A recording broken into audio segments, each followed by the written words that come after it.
you mentioned the Bob Myers media tour. Yeah. Went on Tim Kawakami's, spoke with Tim Kawakami, also spoke with our friends over at 95.7 The Game.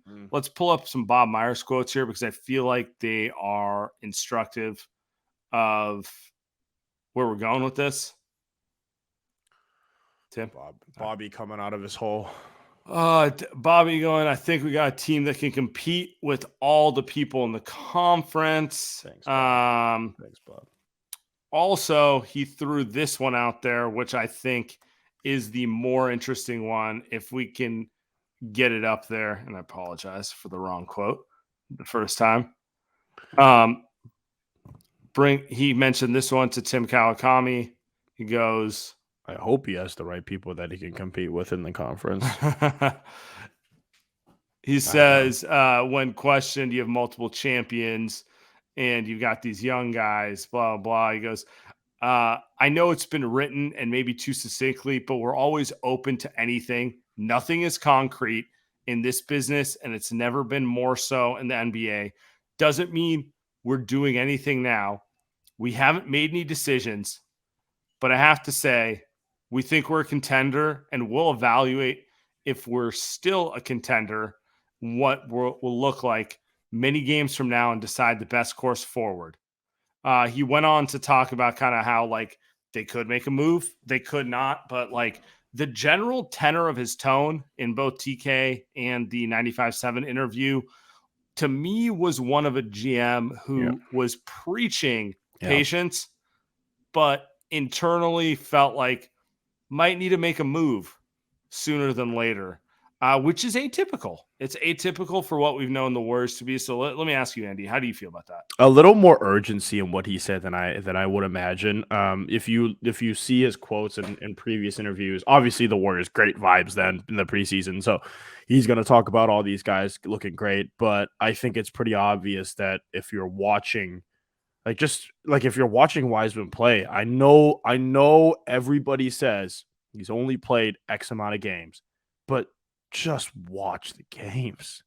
It is not something, and I think Kawakami went on 95.7 talking about, hey, if the Warriors, I don't think they will, is going to trade someone, it's probably that guy because it doesn't look like that guy can play with Steph and Draymond. And all you have to do is watch him play and see the lack of maturity and the lack of just feel for the basketball game and know that he's not a Warriors player, at least for the next 2-3 years. And that's difficult to. You can only have so many projects, dude. You talked about the Warriors having 6 of these guys. Shout out Ryan Rollins. Right now, if you told me the Warriors had, I know we brought up Jakob Poeltl as someone that they could get. If they had Jakob Poeltl on the team, the Warriors are at least 2 games better. Like they're at least 6. Yeah, because there's the math. There's 6 and 5. There's like the it's simple. There's a balloon effect to it. It's like one veteran. Then not only are you not playing a young player, but the game's a little easier for Moses Moody, who mature as he is just 20 and like Poole. looks. Yeah, exactly. Poole, who looked like a budding superstar last year, and now looks like the most confused player on earth because he's not ready to carry 4 players under the age of 21 at all times.